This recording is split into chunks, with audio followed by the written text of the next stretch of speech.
रात का वक्त अभिहूर आदित्य को छेड़ने का काम कर रही थी, जो अपने काम में बिजी था। वो जानबूझकर कभी आदित्य के सीने पर अपने हाथों को चला रही थी, तो कभी आदित्य के गालों पर किस कर रही थी। आदित्य अपने आप को शांत रखने की पूरी कोशिश कर रहा था, पर हूर उसकी बात सुन ही नहीं रही थी।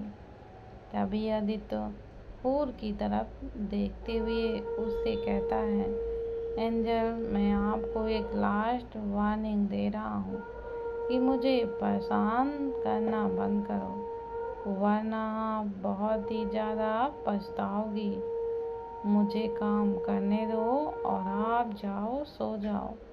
तभी वो अपना मुंह बनाते हुए उससे कहती है, कैसे हो अभी हो आप अदू?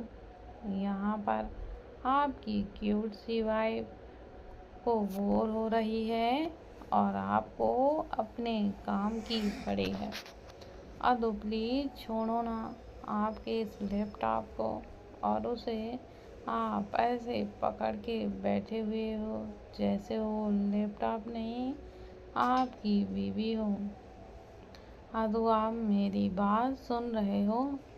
पर आदित्य उसे कोई आंसर नहीं देता है, जिसे देखकर उसका हर दिमाग खराब हो जाता है। तभी उसके दिमाग में कुछ आता है और वो अपनी शैतानी स्माइल के साथ मन में कहती है, आप अपने काम की वजह से मुझे इग्नोर कर सकते हो अभी, और मुझे आपकी वीकनेस पता है, तो अभी मैं भी देखती हूँ कि आप कब तक अपने काम पर फोकस करते हो। गेट रेडी अदू, क्योंकि अभी मैंने आपके तोते ना उड़ा दिए तो मेरा नाम भी मिसेस हूर आदित्य सिंह नहीं। इतना कहकर हूर एक बार आदित्य को देखती है, जो अभी भी उस लैपटॉप में घुसा हुआ था। तभी वो वहाँ से चली जाती है। 5 मिनट बाद आदित्य अभी भी उसका वर्क कंप्लीट कर रहा था। तभी उसकी नज़रें सामने पड़ती हैं, जहाँ उसे 2 गोरी टांगें दिखती हैं। आदित्य धीरे धीरे उसके उन टांगों से होते हुए अपनी नज़र ऊपर की तरफ लेकर जाता है, तो उसे वहाँ हूर खड़ी दिखाई देती है, जो अभी उसे अपनी शैतानी स्माइल दे रही थी। हूर को देखते ही आदित्य खुद को बेकाबू होते हुए महसूस करता। इस वक्त हूर उसके सामने खड़ी हुई थी।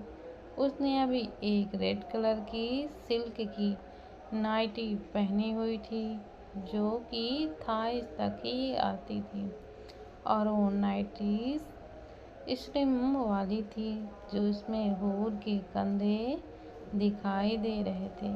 इस वक्त वो बहुत ही ज़्यादा सेक्सी लग रही थी, और उसे ऐसे देखकर आदित्य के पसीने छूट रहे थे, और वो कुछ महसूस करता है। वो अपनी आंखें बंद करता है और उसके मुंह से फक निकलता है। आदित्य के एक्सप्रेशन को देख वो मन ही मन खुद को शाबाशी देती है। तभी आदित्य अपना लैपटॉप बंद करके उसे अपनी जगह पर रखता है और दूर की तरफ देखते हुए उससे कहता है, आपको ये नहीं करना चाहिए था एंजल। अभी आगे जो भी कुछ होगा ना, उसके लिए मैं नहीं, पर आप खुद ही जिम्मेदार होंगी।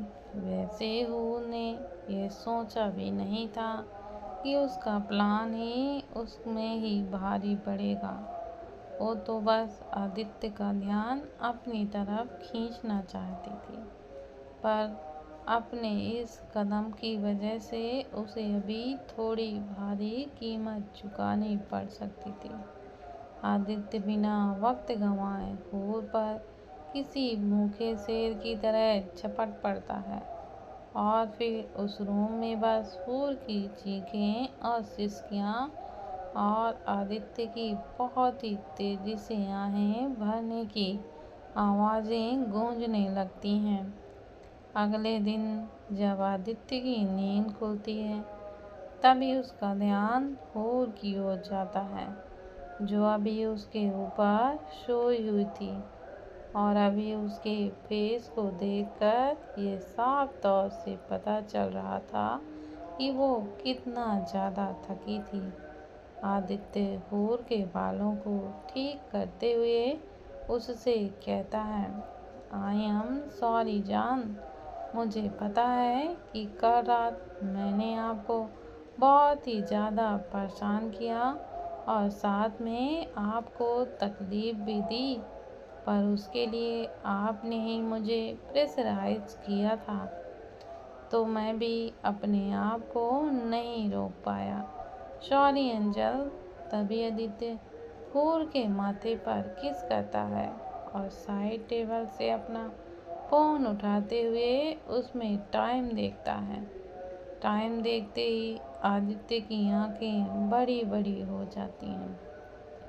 तभी वो अपने मन में कहता है, ओ गॉड, 1 बज रहा है और मैं अब तक सो रहा था। तभी आदित्य अपना फ़ोन चेक करता है, जिस पर यूवी और नील का मैसेज होता है। यूवी का मैसेज होता है, अदू तू जब भी उठे तभी तू और मिस प्रिंसेस दोनों पहले कुछ खा लेना, और हाँ, मेरी प्रिंसेस को फिर से परेशान मत करना, वरना मैं तुझे आज रात गेस्ट रूम में सुलाऊंगा, याद रख। अपने भाई का मैसेज पढ़कर आदित्य अपनी आईज रोल करता है। तभी वो नील का मैसेज पढ़ता है, जिसमें लिखा हुआ था, डोंट वरी सर, आज आप ऑफिस में नहीं आए तो भी चलेगा, मैं संभाल लूँगा। और प्रिंसेस के लिए भी निशा ने बहाना बना दिया है, तो एंजॉय। तभी आदित्य अपनी शैतानी स्माइल के साथ कहता है, ये सब बड़े समझदार हैं। चलो आज का दिन मैं अपनी इस क्यूट सी बेबी वाइफ के साथ स्पेंड करूँगा। कल मैंने इसे बहुत ही तकलीफ दी है, तो आज मुझे उसकी भरपाई तो करनी ही होगी ना। तभी आदित्य बहुत धीरे से हूर की बैक रब करता है और फिर उसे उठाते हुए कहता है, एंजल उठो। पर वो तो कुछ रिएक्ट ही नहीं करती। तभी आदित्य हूर के बालों पे अपना हाथ चलाते हुए उससे कहता है, ओए शैतान, अभी उठो, देखो 1 बज रहा है। तभी हूर अपनी आंखों को बिना खोले हुए आदित्य के सीने पर अपने फेस को और भी ज़्यादा छिपाती है और अपनी थोड़ी सी रुआसी आवाज़ में उससे कहती है, नहीं उठना है मुझे अदू, मुझे दर्द हो रहा है, सोने दो ना प्लीज़। हूर की बातों को सुनकर आदित्य को थोड़ी सी टेंशन हो जाती है, क्योंकि उसे अच्छे से पता था कि कल वो हद से ज़्यादा वाइड था हूर के साथ। तभी आदित्य हूर को बेड पर सुलाता है और जब उसकी नज़र हूर के नेकेड बॉडी पर पड़ती है, तभी उसे अपने आप पर बहुत ही ज़्यादा गुस्सा आने लगता है। हूर की पूरी बॉडी पर आदित्य के लव वाइट के निशान थे, जो अभी हल्के गहरे रंग के हो चुके थे। हूर के बॉडी पर वो निशान देखकर आदित्य खुद से ही कहता है, गॉड, मैं इतना सेल्फिश कैसे हो गया कि अपनी ज़रूरत के लिए मैंने मेरी हूर को इतनी ज़्यादा तकलीफ दे दी। यार, कितना पेन हो रहा होगा ना इसे। तभी आदित्य हूर के गाल पर धीरे से टैप करते हुए उससे कहता है, बेबी आंखें खोलो। एंजल तभी वो धीरे से अपनी आंखें खोलती है और आदित्य हूर को बहुत धीरे से उस बेड पर अपने सपोर्ट से बिठाता है और फिर उसे थोड़ा सा पानी पिलाता है। जब वो पूरी तरह से अपनी आंखें खोलती है तभी आदित्य उससे पूछता है, बहुत तकलीफ दी है ना मैंने आपको? मुझे कल कुछ भी होश नहीं था एंजल कि मैं क्या कर रहा हूँ। I am so sorry. मेरी वजह से अभी आप इतना दर्द बर्दाश्त कर रहे हो। Sorry baby. तभी वो आदित्य को हक करते हुए उससे कहती है, इट्स ओके अदू। हाँ मुझे दर्द हो रहा है पर वो ठीक हो जाएगा। तो आप खुद को ब्लेम मत करो क्योंकि वो मैंने स्टार्ट किया था, आपने नहीं। आप तो बस वही कर रहे थे जो उस वक्त होना तय था। पर कल आप सच में बहुत ही ज़्यादा। तभी आदित्य हूर को हक करते हुए उससे कहता है, आपको कहने की ज़रूरत नहीं है, मैं समझ गया एंजल। तो अभी चलिए आपके पेन को थोड़ा सा कम करते हैं। इतना कहकर आदित्य हूर को अपनी गोद में उठाकर उसे वॉशरूम की ओर लेकर जाता है। कुछ ही देर बाद अभी हमारे दोनों लव बर्ड्स नीचे हॉल में बैठे हुए थे। आदित्य ने हूर को खाना तो खिलाया था और साथ में उसे पेन किलर भी दी थी जिससे अभी उसका दर्द कुछ कम सा हो गया था। इस वक्त आदित्य सोफे पर बैठा हुआ था और हूर उसे हक किए हुए थी। तभी हूर आदित्य से पूछती है, अदू मान लो कि इन द फ्यूचर कभी अगर मैं आपसे दूर, बहुत दूर चली जाऊं तो आप क्या करोगे? हूर का ये सवाल सुनकर आदित्य के फेस एक्सप्रेशन एकदम से चेंज हो जाते हैं और उसका फेस एकदम पीला पड़ जाता है। तभी आदित्य हूर के चेहरे को अपने हाथों में लेते हुए अपनी गुस्से भरी आवाज़ में उससे कहता है, यह आपने आज कह दिया पर अगर ये बात आपने फिर से रिपीट की तो मुझसे बुरा आपके लिए कोई भी नहीं होगा हूर। अगर आपको कुछ भी हुआ या आप मुझसे दूर हो गए तो मैं पूरी दुनिया को ही तबाह कर दूंगा। आप मुझे शांत करने का, खुश करने का काम करती हो और उससे भी कहीं ज़्यादा ज़रूरी आप मेरी जान हो। अगर आपको कुछ भी हुआ तो मैं अपने आप को कुछ कर दूंगा और साथ में सब कुछ तहस नहस होगा। आप मुझसे दूर नहीं जा सकती एंजल और ना मैं आपको खुद से कभी दूर जाने दूंगा। अगर आप मुझे कहीं छोड़ कर गई तो मैं आपके पीछे आ जाऊंगा या तो आपको वहाँ से खींचकर वापस लेकर आ जाऊंगा। और आदित्य की बातों तो सुनती है पर तभी वो खुद से अपने मन में कहती है, मुझे पता है कि आप मुझसे बहुत ही ज़्यादा प्यार करते हो अदू, पर पता नहीं मुझे ऐसा क्यों लग रहा है कि मैं आपसे दूर जाने वाली हूँ। प्लीज़ भगवान ऐसा कुछ भी मत होने देना। मुझे मेरे अदू के साथ ही रहना है। प्लीज़ मेरे इस डर को सच में बदलने से रोक दीजिएगा। मैं इनके बिना नहीं रह पाऊँ। और अपने ही ख्यालों में खोई हुई थी कि तभी आदित्य उसे उसकी दुनिया से बाहर लाते हुए उससे पूछता है, एंजल कहाँ खो गए थे आप बेबी? तभी और अपना सिर ना में हिलाते हुए उससे कहती है, कहीं भी तो नहीं है तो? अच्छा चलिए, मुझे ना कुछ चटपटा सा खाना है, तो आप मेरे लिए वो बनवा देंगे? हूर की फरमाइश सुनकर आदित्य बस अपना सिर हिलाता है और फिर वो वहाँ से किचन की ओर चला जाता है।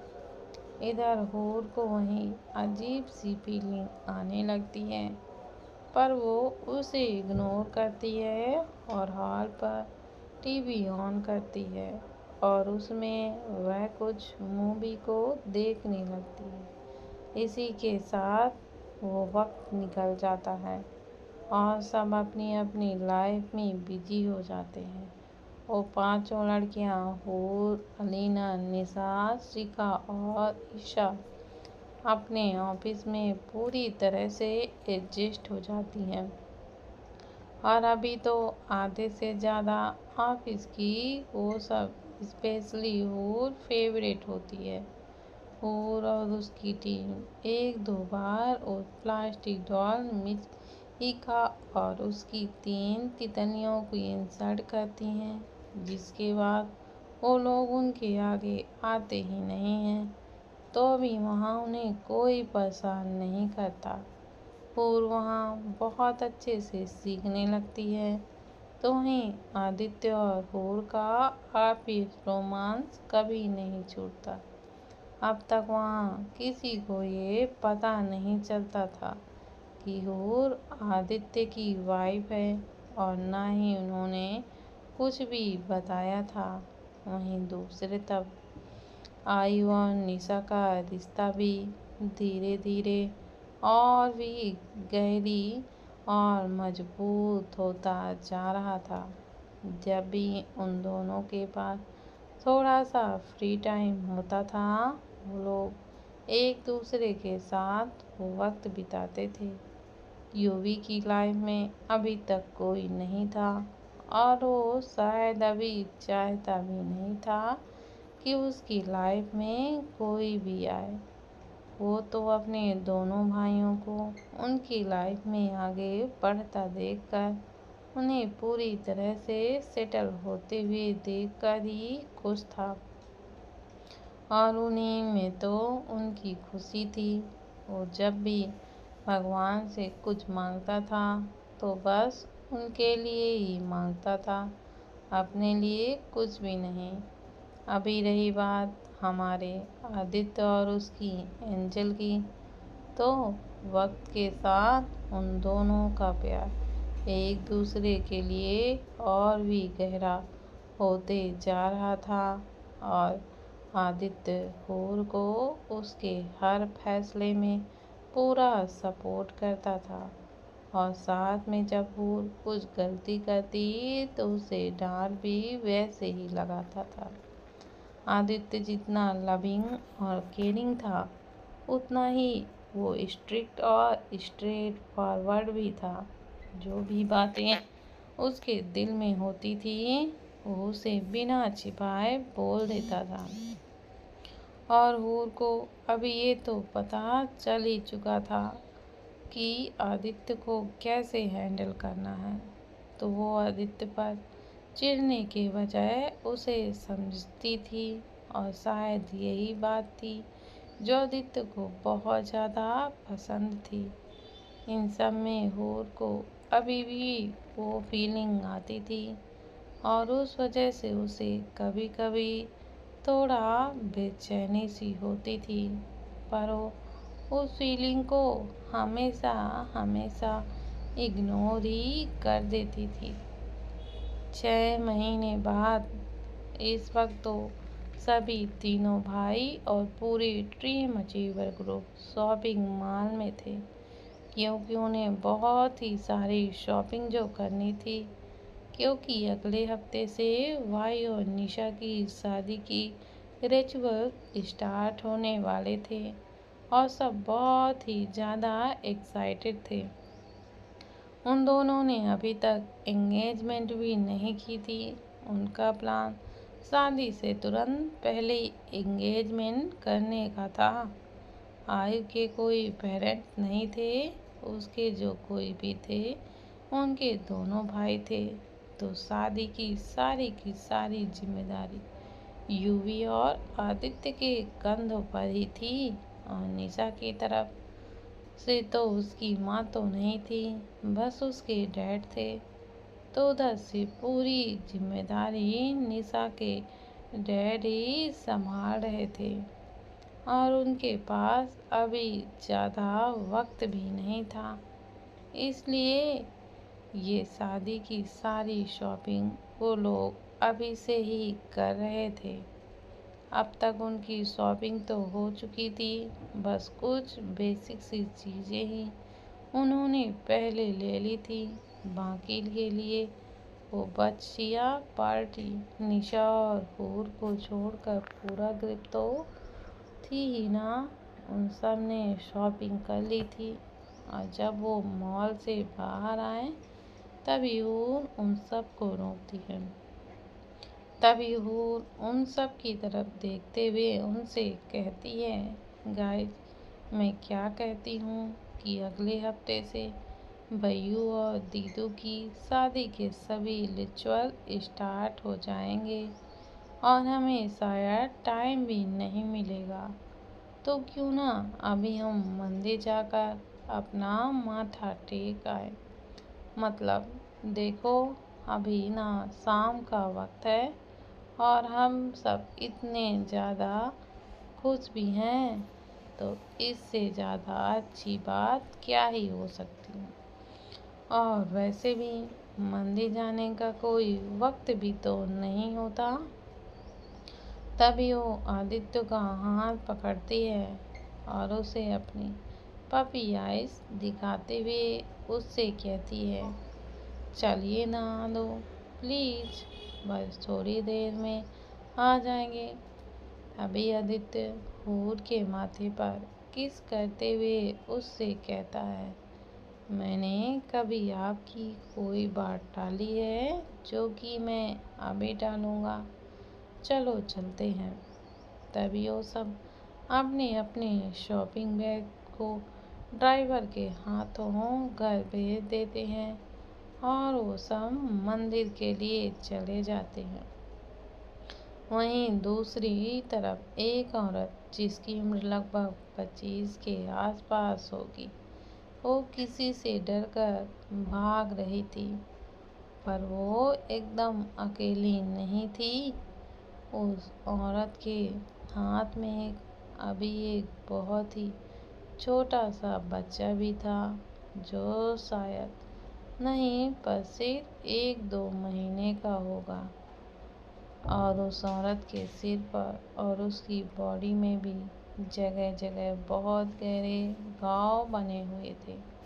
और उसकी हालत देखकर तो यही लग रहा था कि वो ज़्यादा देर तक नहीं जिंदा रह पाएगी।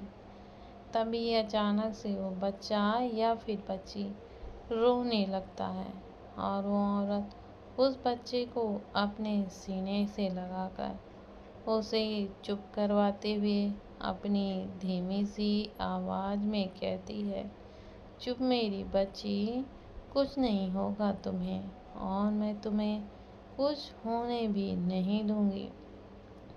भले ही मेरी जान चली जाए पर तुम्हें कुछ नहीं होगा बेटा।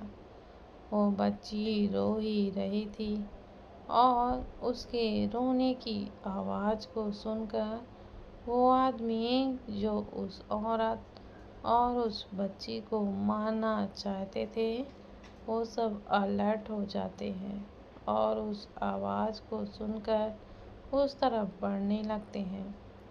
तभी वो औरत खुद रोते हुए ही कहती है, हे भगवान, अब मैं क्या करूं? बुखार की वजह से ये शांत भी नहीं हो रही है और उन लोगों ने अगर हमें देख लिया तो मेरे साथ साथ वो मेरी बच्ची को भी मार डालें। आप ही कुछ रास्ता बताइए माँ, इस बच्ची की रक्षा करिए। वो रो रही है और मन ही मन प्रार्थना भी कर रही थी कि तभी उसके कानों में थोड़ी दूर से कुछ घंटी की आवाज़ें आने लगती हैं और वो झट से समझ जाती है ये मंदिर की ही घंटी है और हो न हो वो मंदिर यहाँ से ज़्यादा दूरी पर नहीं होगा। तभी वो औरत फीवर से जलती हुई उस नन्ही की जान की तरफ देखते हुए उससे कहती है, देखो माता रानी ने हमें इशारा दे दिया है, अभी तुम्हें कुछ नहीं होगा। इसी के साथ छिपते छिपाते और बहुत ही ध्यान से उस मंदिर के रास्ते बढ़ने लगती है और इधर वो गुंडे अभी भी उन दोनों को ही ढूंढ रहे होते। वहीं दूसरी तरफ फूल को कुछ अजीब तरह का फील होने लगता है, पर उसे खुद कुछ नहीं समझ आता कि उसके साथ ऐसा क्यों हो रहा है। अभी वो लोग आदित्य और उसका पूरा ग्रुप भी मंदिर जाने के रास्ते पर ही थे। तो वहीं वो औरत भी उस रोती हुई बच्ची को लेकर धीरे धीरे आगे की ओर ही बढ़ रही थी। मंदिर की तरफ आते हुए अचानक से उस औरत का ध्यान उन गुंडों पर जाता है जो अभी मंदिर के चारों तरफ ही घूम रहे होते हैं। वो मंदिर में नहीं जा रहे थे। तभी वो अपने आप को उन गुंडों की नज़रों से बचाते हुए मंदिर की तरफ जाती है, पर अब तक उस बेचारी की हालत बहुत ही ज़्यादा खराब हो चुकी थी और उससे ठीक से खड़ा भी नहीं हुआ जा रहा था। पर वो उस बच्ची के लिए इतनी तकलीफ बर्दाश्त कर रही थी। आखिर यही तो होती है ना माँ, जो खुद तकलीफ सहकर अपने बच्चों को खुशियाँ दे देती है। तो छोटी सी जान अपनी बड़ी बड़ी और आंसुओं से भरी आंखों से उस औरत की तरफ ही देख रही थी जो उसे प्रोटेक्ट करने के लिए खुद की जान तक दांव पर लगा रही थी। तभी वो औरत मंदिर के एक कोने पर आती है और फिर उस बच्ची को अपनी फटी हुई शाल में लपेटकर उसे फर्श पर रखती है। अभी वो नन्ही सी जान अपने निचले होठों को आगे की तरफ करके उसे ही देख रही थी। तभी वो औरत उस बच्ची के पूरे फेस पर किस करती है और फिर रोते हुए उससे कहती है, मुझे माफ़ करना बेटा, मैं ऐसे तुम्हें यहाँ पर छोड़कर जा रही हूँ और मुझे पता है कि मैं अब कभी तुमसे नहीं मिल पाऊँगी, पर मेरा माता रानी पर अटूट विश्वास है कि वो तुम्हारे साथ कुछ भी गलत नहीं होने देंगी। वो तुम्हारी रक्षा करेंगी। मैं हमेशा तुम्हारे पास रहूँगी, तुम्हारे साये की तरह। पर अभी मुझे यहाँ से जाना होगा। मैं तुमसे बहुत ही ज़्यादा प्यार करती हूँ बेटा। तभी औरत दूर से ही मंदिर में मौजूद माता रानी की मूर्ति की तरफ देखती और अपने हाथों को जोड़कर रोते हुए उनसे कहती है, मैं इस बच्ची को आपके हवाले कर रही हूँ माँ, अब आप ही इसकी रक्षा करिए। वो एक आखिरी बार उस बच्ची की तरफ देखती है और उसके माथे पर किस करके वहाँ से जाने के लिए उठती है, पर वो बच्ची उसका ड्रेस पकड़ लेती है और सुबकने लगती है। तभी वो औरत उसकी नन्ही सी मुट्ठी से अपना ड्रेस छुड़ाती है और फिर वो वहाँ से निकल जाती है। जैसे वो मंदिर से निकलती है वैसे ही वो लोग फूल और सब वहाँ पर आ जाते हैं। इधर वो औरत भाग ही रही थी कि अचानक से वो गुंडे उसे पकड़ लेते हैं और उनमें से एक उनसे पूछता है, बता वो बच्ची कहाँ है और कहाँ छोड़ कर आई है तो उसे। तभी वो औरत अपना सर हिलाते हुए उससे कहती है, नहीं बताऊंगी, कभी भी नहीं बताऊंगी। अगर तुम मुझे जान से भी मार दो तब भी नहीं बताऊंगी। तभी दूसरा उस औरत से कहता है, वैसे भी तू मरने ही वाली है। और रही बात उस बच्ची की, तो उसका पता तो हम कैसे भी करके लगा ही लेंगे। आखिरकार सोने का अंडा देने वाली मुर्गी है वो, तो उसे ऐसे कैसे ही छोड़ दें हम उसे ढूंढ ही लेंगे। तभी वो औरत अपना सिर हिलाते हुए उनसे कहती है, ऐसा कभी भी नहीं होगा, क्योंकि वो अभी सबसे सुरक्षित जगह पर है, जहाँ तुम जैसे जानवर कभी भी नहीं पहुँच सकते। तभी पहला गुंडा अपने साथियों से कहता है, ये बहुत बोल रही है, चलो पहले इसका ही कुछ करते हैं, बाद में उस 2 महीने की पित्ती को ढूंढेंगे। इसी के साथ वो सब मिलकर उस औरत को वहीं ही खत्म कर देते हैं। फिर उसको वहीं छोड़कर उस बच्ची को ढूंढने के लिए चले जाते हैं। तभी एक गुंडा उनसे कहता है, मुझे लगता है हमें उस मंदिर में एक बार जाकर देखना चाहिए। अगर वो वहाँ हुई तभी बाकी सब उसकी बात से सहमत होते हुए मंदिर की तरफ ही बढ़ते हैं। इधर वो सब पूजा करके वापस जा ही रहे होते हैं, पर तभी हूर को कुछ आवाज़ें आती हैं और वो एकदम से रुक जाती हैं। उसे यूं रुका हुआ देख सब भी रुक जाते हैं और आदित्य थोड़ा परेशान होते हुए हूर से पूछता है, एंजल क्या हुआ, आप रुके क्यों? तभी हूर आदित्य की तरफ देखते हुए उससे कहती है, मुझे कुछ आवाज़ सुनाई दी अदो, किसी की रोने की आवाज़ या फिर किसी के बच्चे की रोने की आवाज़। 1 मिनट रुको। तभी वो सब भी एकदम से शांत हो जाते हैं। अभी उन सबको भी वो आवाज़ सुनाई देने लगती है, पर वो इतनी धीमी सी थी कि उसे थोड़ा गौर से सुनना पड़ रहा था। तभी आदित्य अपना सिर हिलाते हुए होश से कहता है, हाँ एंजल, ये किसी छोटे बच्चे की रोने की आवाज़ है।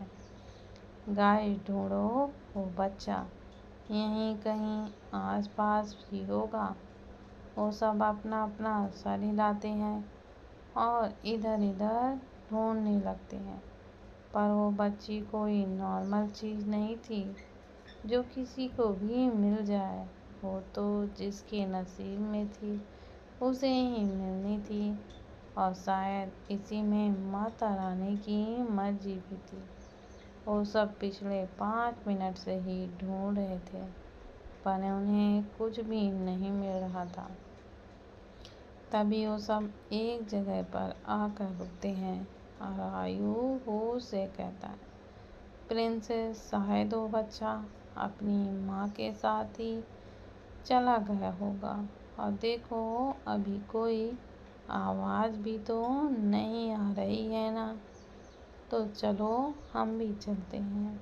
सब यूवी की बात से सहमत थे, पर हूर का दिल नहीं मान रहा था। तभी वो यूवी की तरफ देखते हुए उससे कहती है, बिग बी, पता नहीं पर मेरा दिल नहीं मान रहा है, क्या मैं एक और बार देख लूँ प्लीज़? हूर के इतने मन से यूवी से रिक्वेस्ट कर रही थी कि उसका दिल नहीं होता है हूर को मना करने का, तो सब उसे हाँ बोलता है। तभी हूर फिर से पूरे मंदिर में ढूंढती है और वो लोग एक जगह पर बैठे हुए होते हैं। आदित्य हूर का साथ होता है, क्योंकि वो अपने एंजल को कैसे ही अकेले छोड़ सकता है। दूसरी बार भी हूर को बच्ची नहीं मिलती और फिर वो निराश होकर सबके साथ वहाँ से जाने ही वाली होती है कि तभी उसकी नज़र किसी चीज़ पर पड़ती है और वो चीज़ हूर को अपनी तरफ ही अट्रैक्ट करती है।